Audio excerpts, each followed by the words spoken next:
This week on the WriterCon podcast. I would say start yesterday.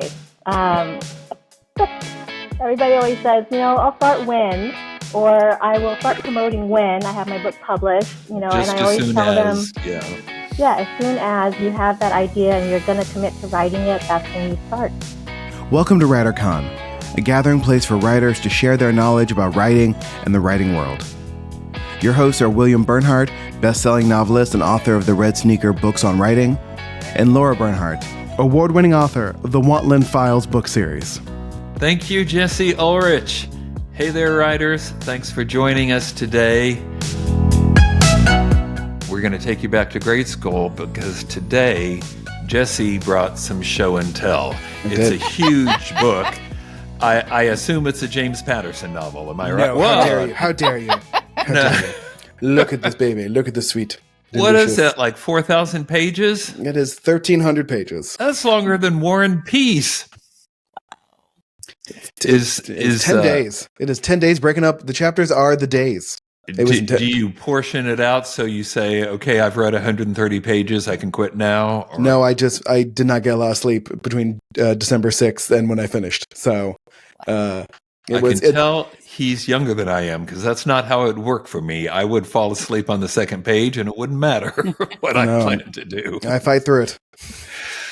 Oh, very impressive. Well, Lara, what are you reading these days? Something? Anything? Yes. Nothing? Yes, I have. There was something on that iPad last night. Yes, several books. I'm actually finishing up Discovery of Witches. Mm-hmm. And I have Icebreaker waiting to go, and I'm also reading Crying in H Mart. So, sounds good. Several books. Mm-hmm. I'm reading American Comics, A History by, I didn't know we were going to do this. I can't think of his name. Jeremy Dauber. I so apologize if I've forgotten your name, but your book is terrific. It's sort of a global history of the comic book, which I know now you had this classy science fiction novel, Lara had classy stuff, and I've got the history of comic books, but whatever. They're all good books, right? Yes. Our interview today is with Amy M. Lee. She is the award-winning author of the Snow Trilogy and several other books as well, and a longtime friend of WriterCon. She's also the founder of Quill Hawk, a female-owned Asian-American company that helps writers indie publish their books. We're going to talk to her about all that and much more. But first, the news.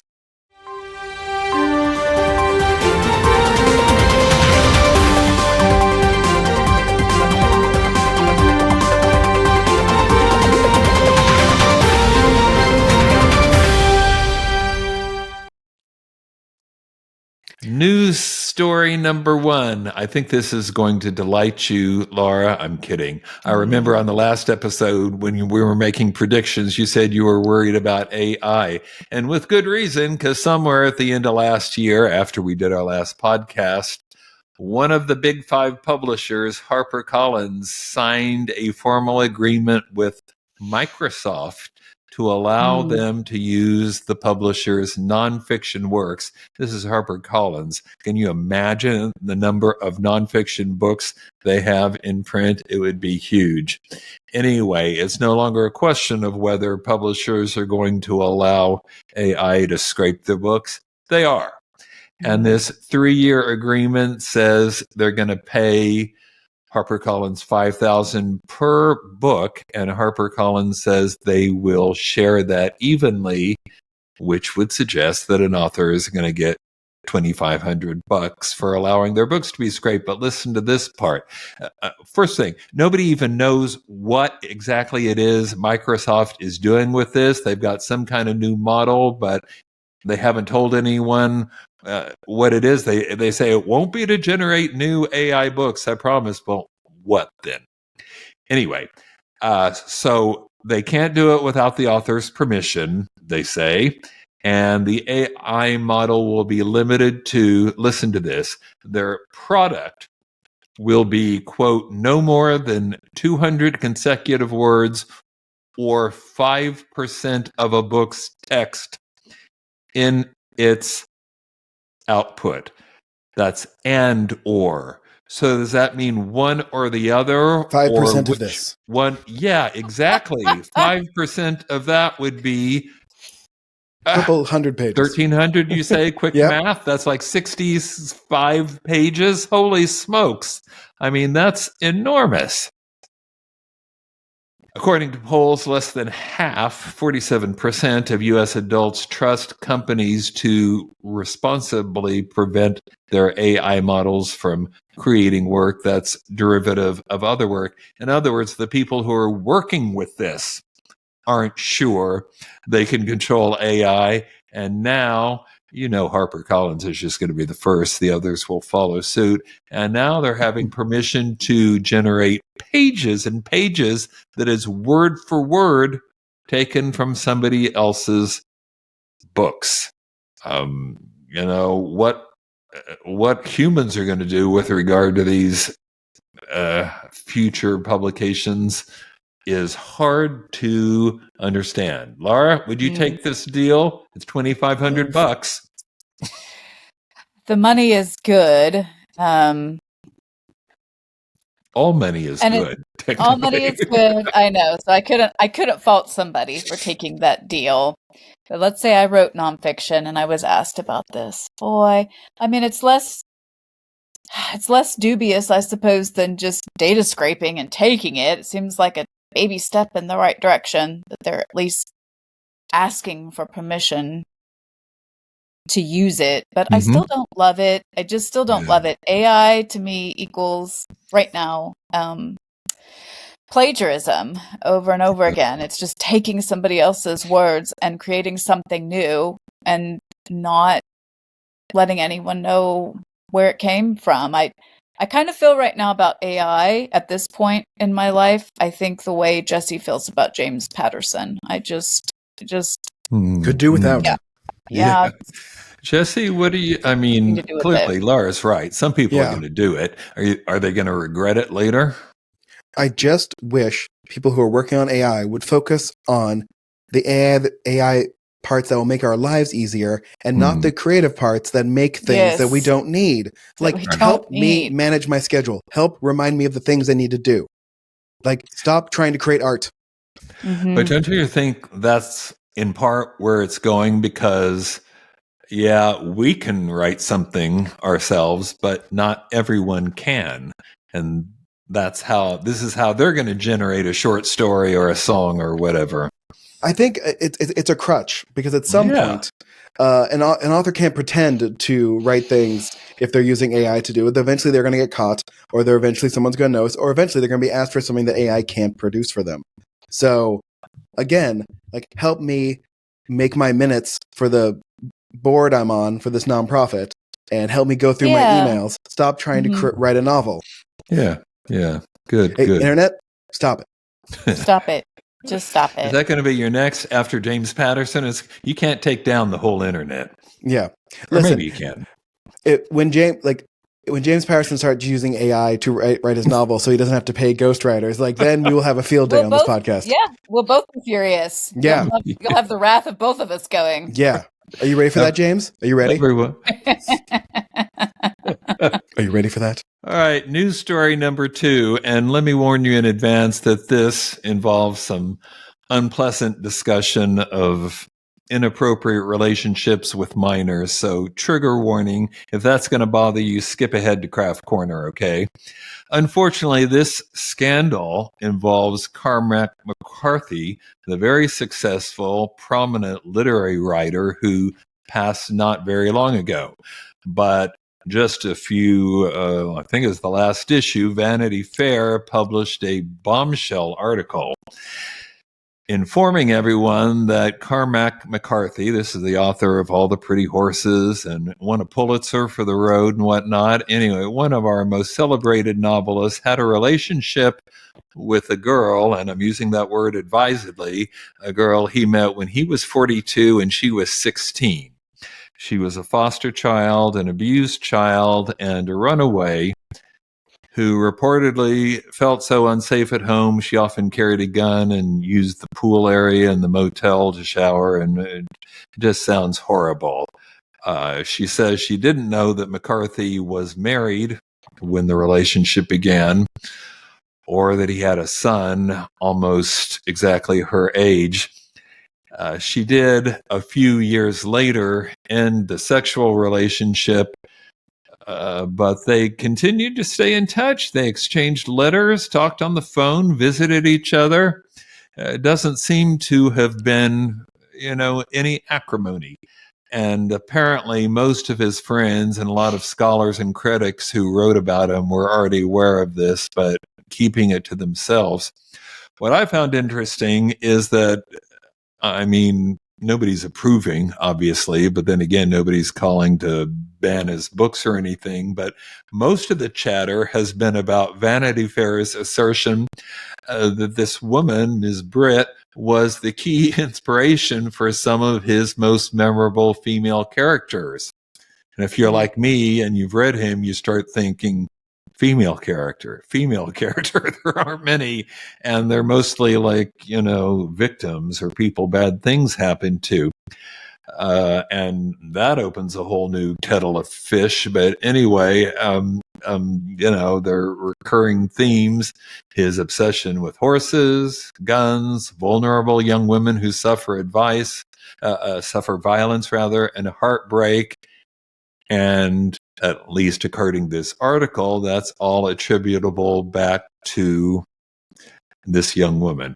Wanda and Harrogate in Suttree, Carla Jean in No Country for Old Men, Alejandra and All the Pretty Horses, which, by the way, is a terrific book, even though I may never endorse a Cormac McCarthy book again, but it is. What can you do? And also in the article, she said that this romantic relationship was consensual. Of course, many people are going to say that's not even possible when somebody's 16. Here's a detail I left out just to give you this. She also said McCarthy doctored her birth certificate so he could get her into Mexico. Okay, Lara, will you be reading any Cormac McCarthy books anytime soon? Gross. Or is it fair for us to judge people? It's disturbing, but what writer did live a perfect, or what anybody? I haven't led a perfect. I haven't done this, but I was going to say, Bill, be careful, Bill. Be careful. We all have flaws, is what I'm trying to say. So, what do you? I don't know. You think you could still read one of his books?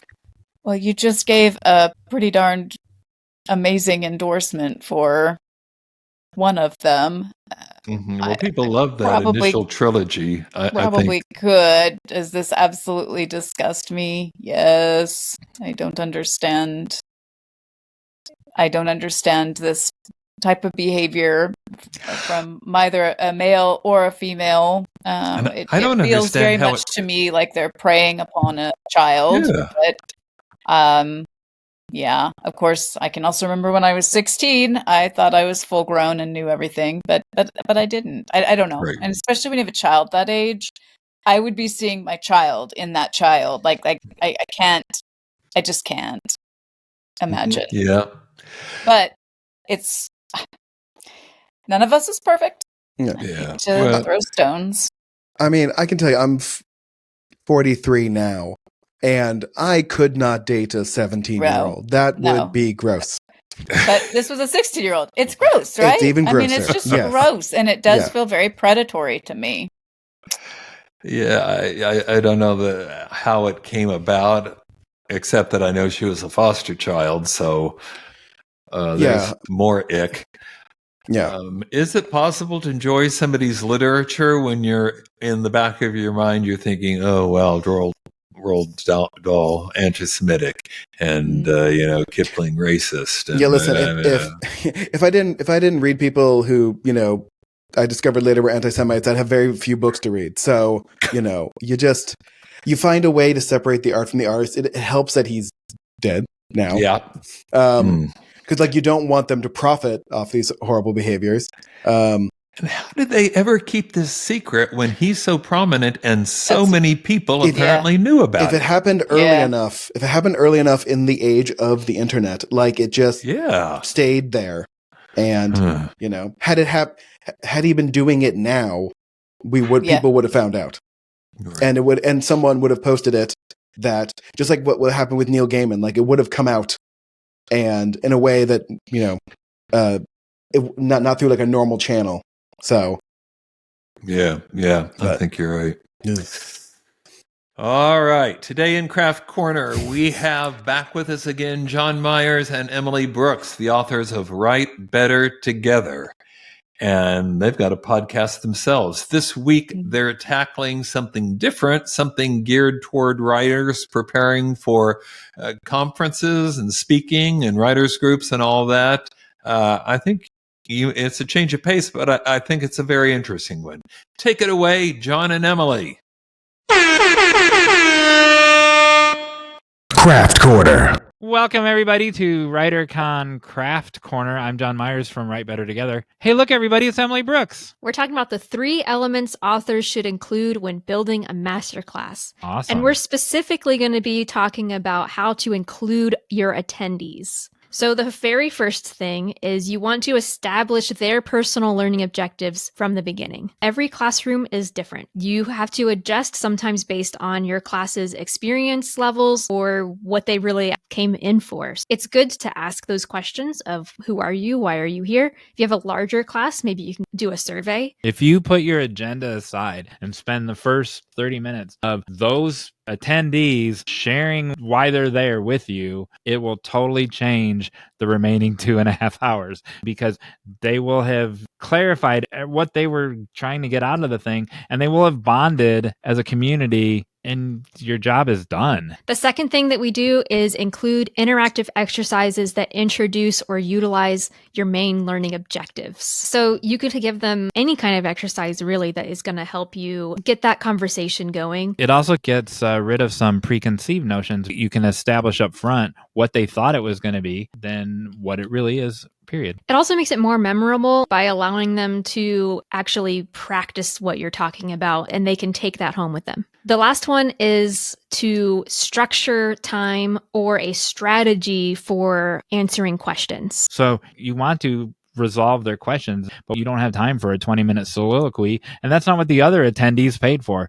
If you have small moments of time carved out after each segment and you tell them that up front, then they'll know, oh, here's my opportunity to ask questions. If it's a longer or more complicated question, you can take that out to the hallway after the session. Or here's my email, you can send me questions. Thank you, William, Laura, and Jesse, for having us on. Thank you, John and Emily. All right, Jesse.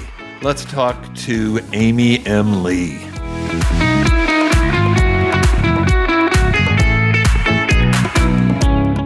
Amy M. Lee, welcome to the podcast.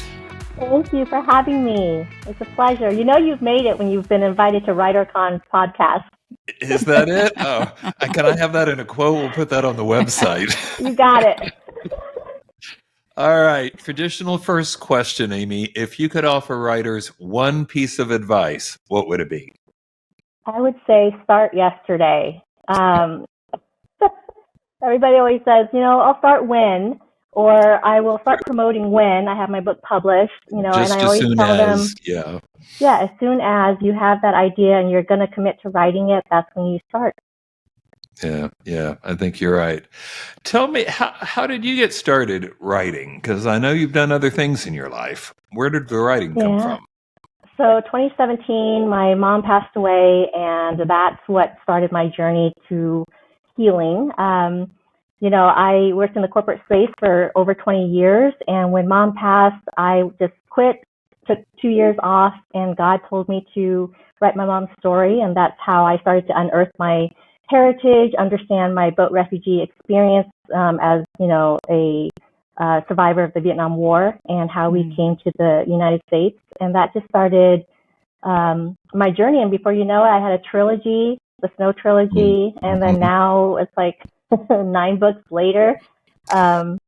It's just, it's crazy how... Before we get back to that, though, I knew you were from Vietnam. Boat refugee? Tell us about that. Mm-hmm. So the boat people are the refugees who left Vietnam via boat. Right. After the war ended in April of 1975, which the 50th anniversary is coming up this year in April. Oh, wow. So hundreds of thousands of people fled the country seeking freedom, and many of them went by boat in the middle of the night. They were out in the South China Sea. They were hit by pirates, starvation, just so many things. And a lot of us made it to a refugee camp and then ultimately got sponsored. Some of them got deflected back. Some of them never made it and just perished at sea. So, but yeah, we were one of the lucky boat people who survived. Mm. Can you remember that journey? How old were you when that happened? Yeah, so I was 5. And, the main reason for us leaving, there were several reasons, but one of it is because I was born with a congenital heart defect. And if I didn't get medical care, I would have died before the age of 5. So we literally had enough money to scrape it together when I was 5 to escape the country. We were hit by, like I said, a lot of storms and pirates and that kind of thing. But I came to the United States right when I turned 6. I had open heart surgery at Seattle Children's. And here I am, 50 years old and still kicking. Oh, we're very glad you're here. Sounds absolutely terrifying to me. It is terrifying. I remember parts of our journey. I remember the boat burning, the beautiful sunsets and sunrises and just a lot. And, it's all in my book. So, like you said, this is what you captured in your Snow trilogy. Can you tell us some more about those books? Absolutely. So actually, because it's the 50th anniversary of the fall of Saigon this year, which we call it Black April, I released all 3 books in one volume, and it's called the Snow Trilogy Anniversary Edition.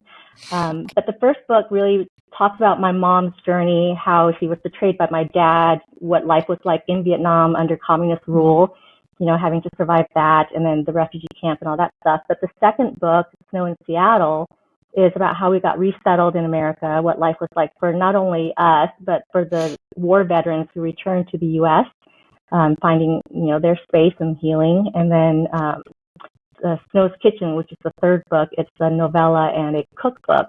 And it, throughout the 3 books, we talk about food quite a bit. And so the cookbook kind of ties it all in with some of my favorite recipes, my mom's recipes. But the third book is really about my life as a teenager, trying to figure out my role between the Vietnamese culture and the American culture. So, yeah. Wow. I think you mentioned before 9 books. Did I hear that correctly? Yeah, one traditionally. We've got the 3 Snow books, and then what? Okay, so I have Snow in Vietnam, Snow in Seattle, Snow's Kitchen. I have the Snow Trilogy as a collector's edition, but also the Snow Trilogy as an anniversary edition. That's 5. I have the Copper Phoenix, which I ghost wrote. But the author passed away, so I took full control of that book. So my name's on there. I have Bus Stop Buddies, which I wrote under my pen name with a collaboration with my son about bullying. It's a middle grade fiction. And then I have Immigrant Voices in the Pandemic, which is an anthology, basically, that was picked up by Solus Press in the UK. And I have Asian Women Trailblazers Who Boss Up, also an anthology of 16 Asian women who are unapologetic about what they do in life. So those are the 9 books, and then 4 coloring books that really don't count, but, it was fun to do. Fantastic. Well, everything counts. Okay. If you did it, it counts. Yeah, and you also started a company, Quill Hawk. Tell us about that. So Quill Hawk started 2.5 years ago in August of 2022. And the name Quill Hawk comes from, obviously quill for the writing instrument, but the hawk comes from the Seattle Seahawks. I'm originally from Seattle. I thought it was going to be a lazy hawk in the Oklahoma sky, but no. No, and I'm a Seahawks fan. I'm one of the 12s. And if you're a super fan, you get a hawk name that goes into this book, basically.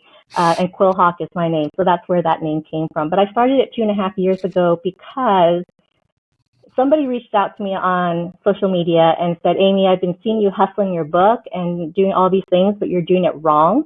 And and he said, I want to show you what you can do to elevate your brand. I really think you need to show authors or educate authors on the process and teach them. And I was very hesitant because I was like, I don't know what I'm doing. I'm just kind of doing. And he's like, oh, you know more than you think you know. And that's how that started. And he built me a website, and we spent months on getting the SEOs, the keywords, and all that fun stuff. And that's how that launched. Right. Go ahead, Lara. I just think that's fascinating. And then is Quill Hawk publishing the books, or are you helping indie authors to publish their books themselves? So Quill Hawk Publishing is a hybrid publishing company. We do help authors indie publish their books. And as you know, hybrid is kind of a new thing right now. I mean, it's been around, but it's kind of new. And it really is dovetailing the best traditional publishing and self-publishing. And with Quill Hawk, we're a little bit different in that we, instead of sharing the profits and the royalties with the author, we actually give the authors full 100% of their royalties and full control of their work. So they have full control. And how we make our money is really because it's an author subsidized model. We share the cost in publishing, and they will, let's say, provide me 5 copies of their book. So it's more of a consignment situation. I'll put their books on my bookshelf if they want me to do that. I'll take their books to like a conference, and if I sell it, they get 60%. But the shared cost comes from, charging them less, for example, for editing. Editors can charge 2 to 3 cents, let's say, per word, and we're more in the 1 to 2 cent space. So we really try to make it affordable and accessible for our authors. Okay. What kind of editing do you provide to those authors? I do line editing, but I have 3 other authors who do editing. One is really good about content editing. The other one loves copy editing. I have a poetry editor, which is a unique space. And so, but, between us, we kind of rotate the work depending on what the needs are. And we give, samples. And sometimes the author will say, I like the way Amy works, or, Malia works. And we go with that. Nice. And of course, you were talking about marketing a minute ago, and somebody telling you were doing it wrong. Does Quill Hawk provide that too? So I help with promotion. Marketing is not necessarily my strong point, but I do have Media Vine Corporation, and that Digital Rush. Those are my 2 marketing partners, and so I punt it over to them to manage. And it really depends on what the author wants for marketing. Also, what their budget is, and sometimes I'll even refer them to like Black Chateau, depending on what I think is best for the author in terms of their goals. Mm-hmm.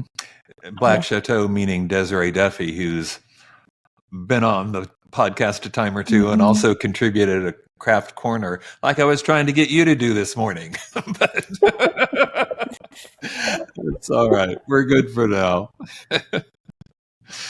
Yeah, but I'm happy to do another one or do one. Definitely. Please do. Are you still doing your own writing, Amy? I'm curious if you intend to do some more writing, or if you've just switched to helping other authors now. Was that? Have you I'm still working on 2 projects right now. One is my memoir, and the memoir is called From Broken to Brave, Memoir of a Heart Warrior. And it's about all the times that my heart was either broken or not functioning in life, right? The only thing that's stopping me from finishing that one is really talking to my roommate from college. We just reconnected after, decades, and she has a big piece of my life puzzle that I don't remember. I blacked out on that one, and so she's got that piece, and I need to go fly to Seattle and talk to her. But the other piece I'm working on is my dad's story, and it is, he lived a really crazy, horrific life. I would say way worse than what my mom went through. And he's 88. He just flew back to Vietnam and plans on living there. So I've got some audio of his story, but my goal hopefully is to go back to Vietnam and continue that journey with him before he passes. Wow, that's fabulous. This is the time to capture that for sure. Yeah. Would you consider yourself a pantser or a planner? I would think that you need to plan when you're writing something that all-encompassing, but how does it work best for you? So I tried to be a plotter when I first wrote Snow in Vietnam, and that just went out the door. Like my husband, I committed to writing. He built this whole office, like floor to ceiling of whiteboard, and then after 5 minutes, I was like, I can't do this. In my corporate life, I was very much a planner, but creative writing, I just let the characters speak to me and tell me if they want to, die, if they want to eat cereal for breakfast. I mean, they lead the charge. Well, whiteboards, was that so you could draw, like do your outline right on the wall? Or something? Like the whole room is a whiteboard, and I tried to map it all out, and it didn't work. I went to Roanoke a few years before. That was Faulkner's home, and he did the same thing, but he just wrote on the walls. There was nothing fancy there. You could still see the outline to a fable right there on the wall. Anyway, I'm sorry. Cool. Go ahead, Lara. No problem. I was just going to say, Philip Margolin, in a talk he was giving, it specifically said, if the outline stops you from writing, throw it out. So you absolutely did the right thing. So in that light, what does a typical writing day look like for you when you're writing? What does your process look like? Yeah, so I usually wake up, I'm an early bird, and I'll wake up at, 5, I'm jealous. 6. You see a night owl? Okay. I have to be up at like 6-ish. I get that, but yeah, I'm by nature a night owl. Yeah, so I get up, I get a little bit of work done. I take my son to school, come back, do my Pilates, have my coffee, and then I pound away. Usually check the email first. Although I do get easily distracted with social media, so I'm trying to get better. That's my 2025 goal. But and then I'll sit there. I'm usually working until about 1 or 2 o'clock, and then I'll break my fast and have a little snack. And then by 4 o'clock, I'm in the kitchen whipping something up and get my son from school, and then we have dinner and decompress and then start all over again. That's great. You get a full day in. That's awesome. Yeah. I got to hustle. Yes. I feel like I started late, with this whole thing. And there's so much that I want to do. You and every other writer. I mean, that's what we do. I constantly feel like I'm not getting enough done and not getting it done quickly enough. I get it. Yeah, I got to say, though, WriterCon was amazing because I moved here in Oklahoma in 2018, and 2020 was my first conference, but 2021 I was invited as a speaker. I was scared because that was my first real big speaking engagement, and I spoke about author branding. So thanks to you two, I feel a little bit more comfortable, day by day, conference by conference, to do some more speaking. Oh, good. Well, you were terrific. I remember the first time I spoke at a conference. It was not terrific, but we're not going to go into that. Lara, ask some nice questions. Well, and these conferences that you're attending, now speaking at, I mean, what are some of the crafts tips or maybe skill tips, something you've learned along the way that you wish you knew earlier or that you feel good about sharing with others now? I talked to Bill about, the whole show, don't tell kind of thing. And one of the biggest tips I got was in everyday life, just have a notepad and look at a door, look at a window, look at a car, whatever, and just jot down some of the things that you notice. What does it feel like? What's the texture? What does it smell like? What does it remind you of? Those kind of things. And then when you start writing and a door pops up and there's an opportunity to describe the door, you've got your little note already.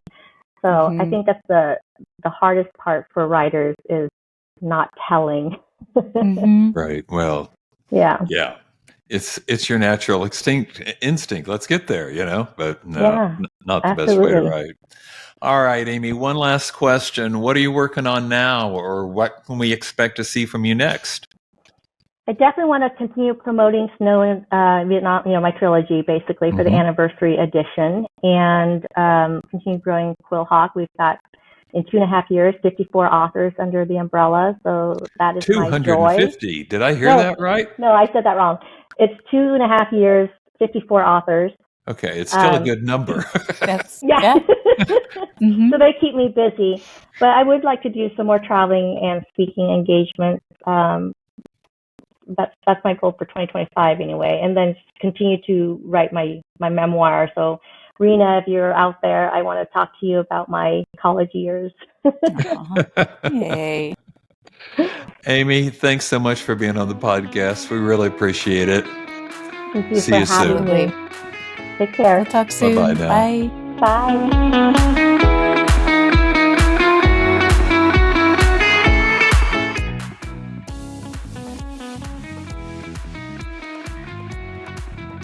Just a few parting words. I gotta mention WriterCon Cruise again.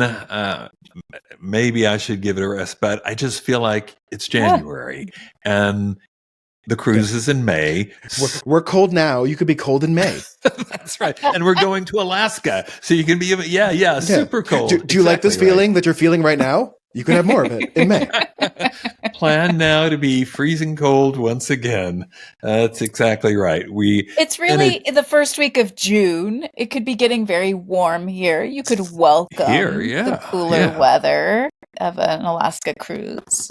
A brisk wind might be just the thing, and some winter wonderland. It'll be cold, but it'll be cold, but it'll be warmer than 7 degrees. So, which is what it is right now.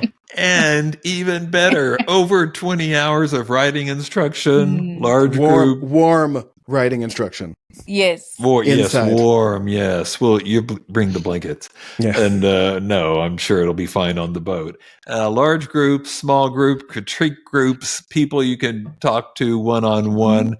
Plus, we have a really good time. So if that sounds like something that might help you get to the next step in your writing life, go take a look at the website, which is writercon.com/cruise. If you want to see the cruise, if you just go to WriterCon and you read about everything, the cruise and the retreat and the annual conference, but I'm sure I'll be whacking on about those soon anyway. So I'll leave it for now. But if you're worried about missing out, FOMO and all that, join the WriterCon Facebook group and do it now. Just go to Facebook, search for WriterCon, get the group, not the event page, and join. It costs nothing. I think you have to be approved, and I will, I promise. Next time I get there, you'll be on there. And then you can not only read what everybody else is posting, but kind of keep up on what's going on in the book world and the WriterCon world in between podcasts, all right? Until next time, keep writing. And remember, you cannot fail if you refuse to quit. See you next time.